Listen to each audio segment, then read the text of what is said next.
Hey everybody, my name is Angie Murenga. You're watching Just Angie and it's Mwenyenchi Monday. And you know this is the day that we talk about all things governance, and today I'm very excited. I have a great panel. Some of them you know, but they're still going to introduce themselves.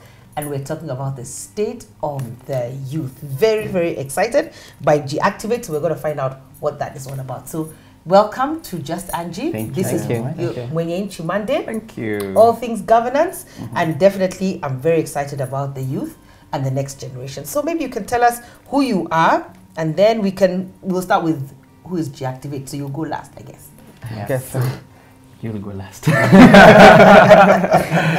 My name is Francis Mutua. I'm the regional liaison for Africa for Dance for Life International. It's an organization based in Amsterdam, and our work is to build resilience of young people to be the best version of themselves. Thank you. Wow, I love it. Very nice. My name is Maxi Erigitao. I work with children, adolescents in particular, as I work with an organization called Children Investment Fund Foundation.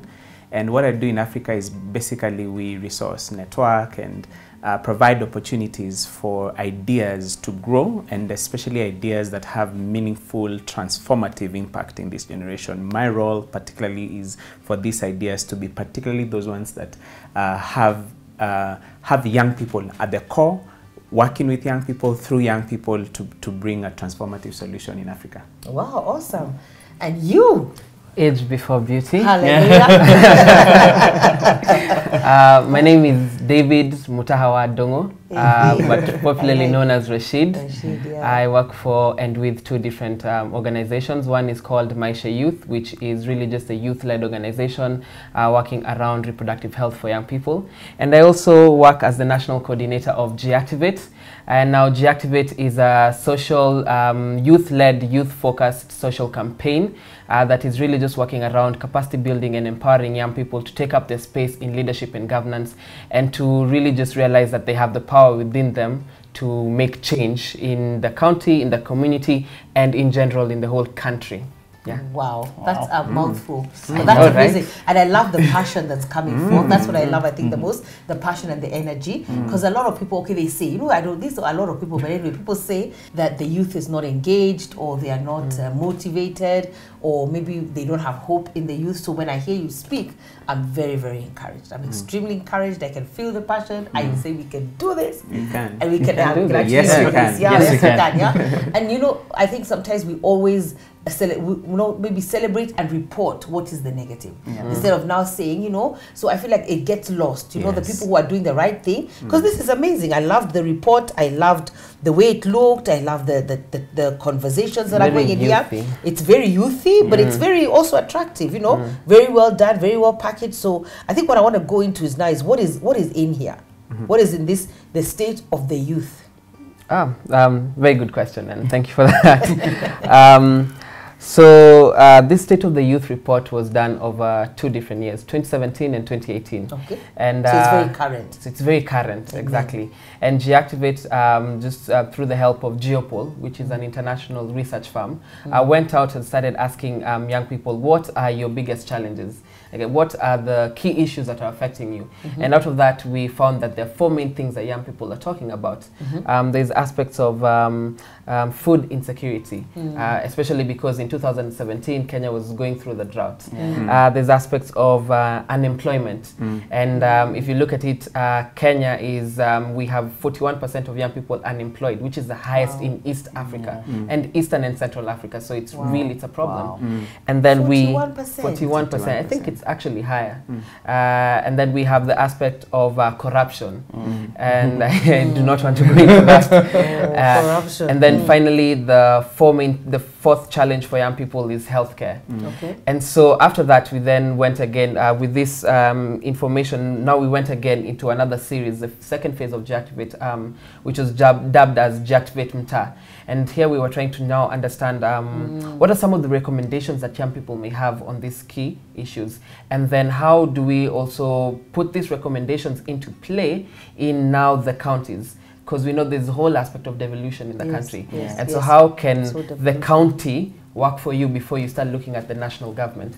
And so the report just really captures those 4 challenges for young people, captures the recommendations that young people give from themselves, and then finally goes into a whole aspect of how do young people understand the aspect of devolution, and give some of the tools that we as young people can use in order to just effect change in our counties and in our communities, so that you know, we can see something happening different for us young people. Wow. So that's in a nutshell our report. I love it because I've just opened to the page where it says youth inclusion, and I think that's really amazing.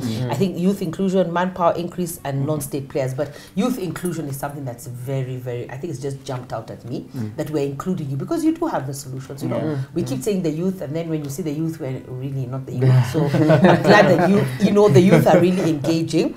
But I'm going to hand it over to the 2 of them. But I wanted to know, what was JIACTIVATE? Were you challenging the youth to activate themselves and participate in the process, or what's the theory behind JIACTIVATE? The whole name is JIACTIVATE, activate yourself. And the initial birth of JIACTIVATE was in 2017 around the general elections. And so again, youth are the 51% of the electorate. So we can actually make, we are 51%. You see the 50 plus 1, that's the youth. And so we can actually effect change in this country. And so JIACTIVATE was birthed in a way to just sort of get young people from sitting back and, as you're saying, sort of being just inclined and okay with what's happening, and taking a step forward and being more active citizens in terms of that. So that's where we birthed JIACTIVATE. And then over time, it sort of took a different course, just not only being active citizens around elections, but also after elections, what next? What happens? We voted in these people. Now, how do we make sure that they're accountable to all the things that they sort of promised us in their manifestos? And so that's what JIACTIVATE has sort of morphed to be. Yeah. And what do you think? What is was the uptake? Were people lethargic? Were the youth first lethargic? Like, is this going to work? Is this just another way you're going to waste our time? How do we get this from being print into an actual reality? So, quite ironical, and as you're beginning, you're saying something about, we always feel that young people don't want to be engaged, but what we found out is it's that we've never given young people the space to engage. We've never given them the platform where they feel they're being listened to, and they feel that their comments or their inclusion or whatever it is that they're saying and their thoughts are actually going into something. And so when we provided young people with this JIACTIVATE, the uptake was really quite amazing. I mean, in just less than a year, we've been able to reach more than 180,000 different young people who have said they are now JIACTIVATED. And then even just talking to youth groups, we've reached more than 240 different youth groups across the country. And so it was really just, young people, it's not that we don't want to engage, it's that for the longest time we've not had a platform, we've not had a space, and we've not had somebody who's giving us that power to actually do it. And this is what sort of what JIACTIVATE has been trying to do. How will the 2 of you jump in as I let Rashid think through some of the recommendations that they made? But how would you, what is Dance for Life doing? What is SIF doing?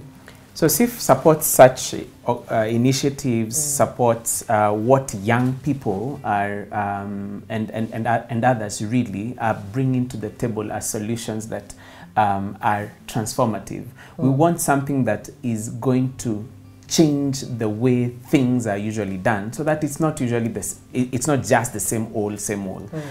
We do not work from a perspective of well, this is how things are, let's try the same thing and achieve the same results. We like to work with organizations, often young people, often people who are you know, unsung heroes, but have fantastic ideas and stuff that would be transformative in nature, and partner together with them, partner together with other stakeholders, with government, and sort of bring a transformative solution in the big picture, something that can grow in scale, in the scale in terms of where it has been, from where it has been born, grow into scale into a larger space, and then also cross-continental. Okay, I want to ask you that question, and then when I'm asking that question, I want you to think about, people would say that maybe that's just a lot of talk, and those are just many words. What's the practical element of what you just told me? But just we'll show you. For us, what we do, we actually deal with retooling the young people. like So for us, it's more the internal person. So he's transformative? Yeah, he's Retooling. transformative. I'm the one who does the retooling. So we are the more practical on the ground. Yes. And we do this through a very transformative model. It's called the Journey for Life. Oh. It has 3 pillars. It has the me, which really deals with the self-confidence. It deals with the person inside. And that's for the youth? Yeah, that's for the Okay. young people. Okay. Yeah. And then the second pillar is me and you, and this one deals with relationships. Wow. And the interesting thing, even when I was just perusing through this, one of the very key things to any young person is their relationships. Yes. So how do you ensure that their relationships, one, are equal across genders, and then 2, they are meaningful relationships. And then the third thing is about social norms. Now, this is where you come, they are let loose to the society. What are the norms that they are finding as their heritage? Because it's all about heritage. And how can they then transform the heritage that they've found in their own unique way, because we know that culture is defined over a series of iterations of society. So it's just ensuring that we leave that seed and let that seed grow. And that's amazing, because I love, first of all, I love seeds. And I want to seed everything. But then I love culture as well. And then I love that you're transforming the person. Because I remember even when we engaged with Vision 2030, we kept thinking you can have the whole report, but what we want to do is engage with the software. We've got to change the people. We've got to change the way they think. We've got to change the who they are intrinsically. And then I love that even with the youth, as we take the conversation further, as we come back, because I want to wrap it up now, is that you're dealing with me. I love that you're starting with me. So retool me, let me gain confidence, gain confidence in my relationships, and then how I actually engage the society. So that's amazing. So that was Mwenyenchi Monday. We are talking about the State of the Youth project, which I love, by JIACTIVATE, and we'll continue this conversation because this is all governance. Here we discuss all things governance, and it's very, very important. So we're going to have part 2 of this, so looking forward to seeing you then. Bye-bye.